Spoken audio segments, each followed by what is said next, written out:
High everyone, नमस्ते। हजुरहरूलाई प्रियाको किचनमा स्वागत छ। आज मैले हजुरहरूको लागि मुला र टमाटरको मिक्स गरेर पकाएर अचार बनाउँदैछु। अब बनाउन सुरु गरौँ है। मैले हिट अन गरेर वोक तताइसकेँ। अब यसमा तेल राखिदिउँ। अब आफ्नो इच्छा अनुसार तेल लिनु होला।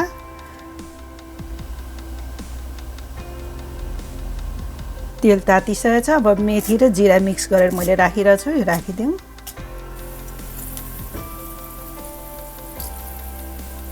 एउटा तेजपात पनि राखिदिउँ।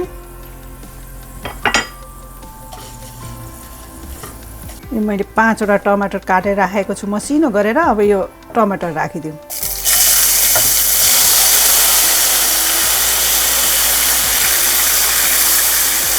अब यसलाई चलाइदिउँ।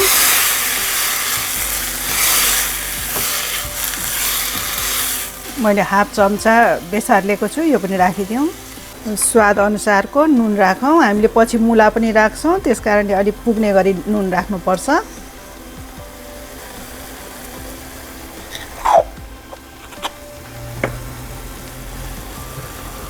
चलाइदिउँ। अब यसलाई छोपेर टमाटरलाई गल्ने गरी पकाउँ। अब टमाटर गल्यो कि गलेन भनेर चेक गरौँ।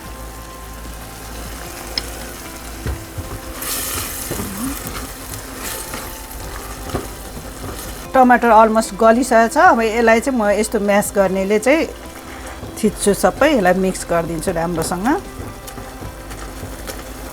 यसरी म्यास गऱ्यो भने चाहिँ टमाटर राम्रोसँग मसिनो हुन्छ। अब यसमा प्याज राखिदिउँ।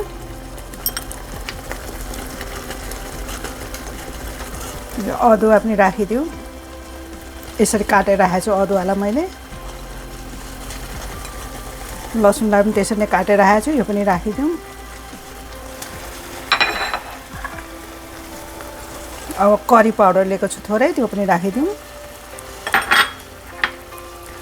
चिली पाउडर लिएको छु, यो पनि राखिदिउँ।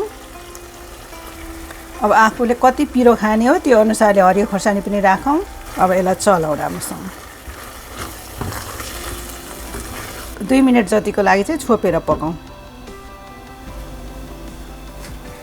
अब यो हेरौँ एकचोटि टमाटर पाकेको। चलाउँ यसलाई। अब यसमा यो मुला काटेर राखेको छु मैले यसरी चाना बनाएर। अब यसलाई यसमा राखिदिउँ। यो मुलालाई चाहिँ हामीले धेरै पकाउनु हुँदैन। यसो खाँदाखेरि चाहिँ अलिकति कुरुमा टोकिने खालको चाहिँ मिठो हुन्छ अचारमा मुला। फ्यात्त पाक्यो भने चाहिँ फेरि त्यति मिठो हुँदैन। यो टमाटर धेरै अमिलो नहुने भएको हुनाले मैले चाहिँ यो अमिलोको रस राख्दैछु। यो पनि राखिदिउँ। थोरै कसुरी मेथी लिएको छु, यो पनि राखिदिउँ यसमा। यसरी हातले माडेर राख्यो भने राम्रो हुन्छ।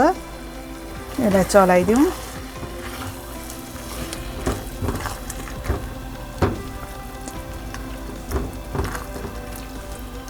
अब यसलाई चाहिँ हामीले 2 मिनट जति छोपेर पकाउँ।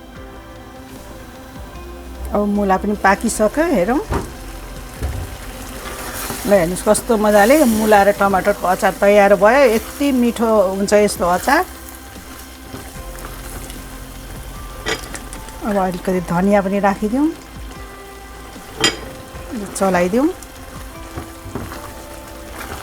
ल हाम्रो टमाटर र मुलाको अचार कस्तो राम्रो तयार भएको छ। तपाईहरुले पनि यस्तै गरेर बनाएर खानु होला। तपाईहरुलाई मेरो यो रेसिपी मन पर्यो भने मलाई लाइक, कमेन्ट र सब्स्क्राइब गरिदिनु होला। यस्तै गरेर म फेरि अरु नयाँ रेसिपीहरु लिएर आउने छु। त्यतिन्जेलसम्मको लागि बाइ।